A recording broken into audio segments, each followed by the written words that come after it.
Today, we're diving into the mind of a man who basically laid the groundwork for all of Western thought, Plato. And what's wild is that his questions about reality, about justice, about how to build a perfect society, they feel just as important right now as they did thousands of years ago.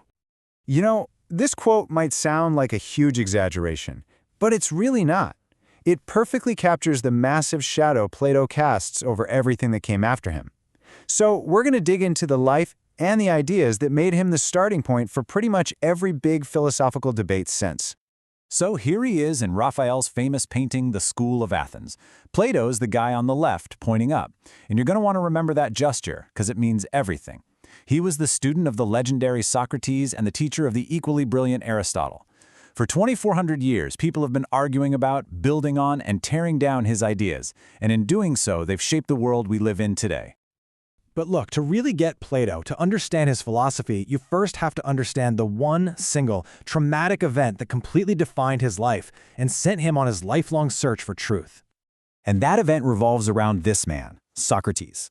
He wasn't just a teacher to Plato. He was basically a hero.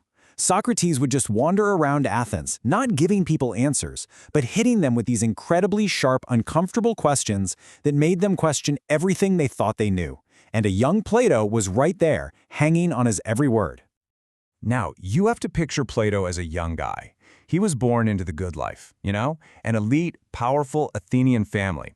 For someone with his background, a big career in politics wasn't just a possibility, it was pretty much the plan. But he grew up in a time of absolute chaos. I mean, just look at this timeline. It is insane. Athens loses a massive war, a totally brutal regime takes over, and two of Plato's own relatives were part of it. Then, just like that, democracy comes back. Can you imagine trying to figure out the world in a time that was so unstable and violent? And then, the absolute unthinkable happened. The democracy, the supposedly good guys who just come back to power, put Socrates on trial. They accused the man Plato called the wisest and most just of all men of corrupting the youth, and they sentenced him to death. For Plato, this was just devastating. How could the state, a democracy, kill its very best citizen? That moment just completely shattered his faith in politics and set him off on a totally new mission, a philosophical quest for what true justice really is. And that search, well, it led Plato to his most famous and maybe his most mind-bending idea, a completely new way of looking at reality itself. It all kicks off with a question that sounds simple, but is anything but. What's actually real? Is it the stuff we see and touch and hear every day? Or is there something more to it? Plato's answer was pretty radical. He said there are two worlds. On the left, you've got the physical world we all live in. It's full of things, like the actual chair you might be sitting in right now. But everything in this world is changing, it's imperfect, it decays. But then, on the right, that's the real reality for Plato. The world of forms. It's this invisible realm of perfect, eternal blueprints for everything, and you can only get there using your mind, using reason. It doesn't contain a specific chair, it contains the perfect idea of chairness itself, the pure essence of what a chair is. Every physical chair is just a flawed, cheap copy of that one perfect form. So here's the bottom line, and this is the crucial part. For Plato, the world you see and touch is like a shadow puppet show on a cave wall. It's a flickering second-hand copy of a much higher, much more real and unchanging reality. You can see why this was so important to him, right? After watching the Athenian state's flawed version of justice kill his mentor, Plato needed to believe that a perfect, unchangeable form of justice existed somewhere beyond the messy opinions of people. And Plato didn't just leave this as some abstract theory in his head. Nope. He used this idea of a perfect reality to design something incredibly practical, a blueprint for a perfect government. He laid it all out in his absolute masterpiece, the Republic. Still haunted by how a democracy could execute its wisest citizen, Plato just wanted to answer one huge question. What is true justice, not just for a single person, but for a whole society? And this slide lays out his solution perfectly. Plato basically said a just state is like a healthy human soul, just scaled up. Think about it. A balanced person is ruled by their reason, right? Not their emotions or their appetites. So a just state should work the same way. You have the workers who represent our appetites, making all the stuff society needs.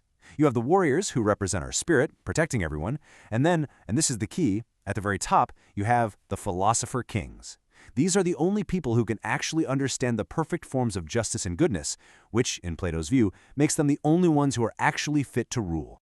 And without these super-wise philosopher rulers, Plato gave a pretty stark warning. He said society will always inevitably decay. He predicted this whole downward spiral, from the ideal state, an aristocracy ruled by the best, all the way down through governments based on honor, then wealth, then finally the chaos of democracy, which would eventually lead to the oppression of tyranny. For him, what happened to Socrates was all the proof he needed. So, after a whole life spent wrestling with these massive ideas, what did Plato actually leave behind? Well, his legacy is something we are still living with every single day. Plato didn't just write things down. He built an institution. Around 383 BC, he started the Academy in Athens. And this wasn't just a school, it was the prototype for every Western university that followed. It was a center for learning and research that lasted for centuries and produced geniuses like Aristotle. But you know what's truly mind-blowing? The fact that we can even read his work. For over 2,400 years, his writings have survived. And we're not talking about a few fragments here and there. We think we have his entire collection of works completely intact. That's almost unheard of for anyone writing in the ancient world. And his influence just exploded from there. The idea of an immortal soul and a higher, more perfect, divine reality, that deeply influenced early Christian thinkers. His concepts were studied and woven into the fabric of Islamic and Jewish philosophy for centuries. He didn't just set the table for Western thought. He helped shape the intellectual foundations of multiple world religions. Which brings us right back to that quote from the beginning. Plato didn't give us all the answers, but man did he ask the right questions. Questions about justice, reality, and the right way to live. He kicked off a conversation that has been going on for millennia. And the real question he leaves for us is this: how are we going to continue it?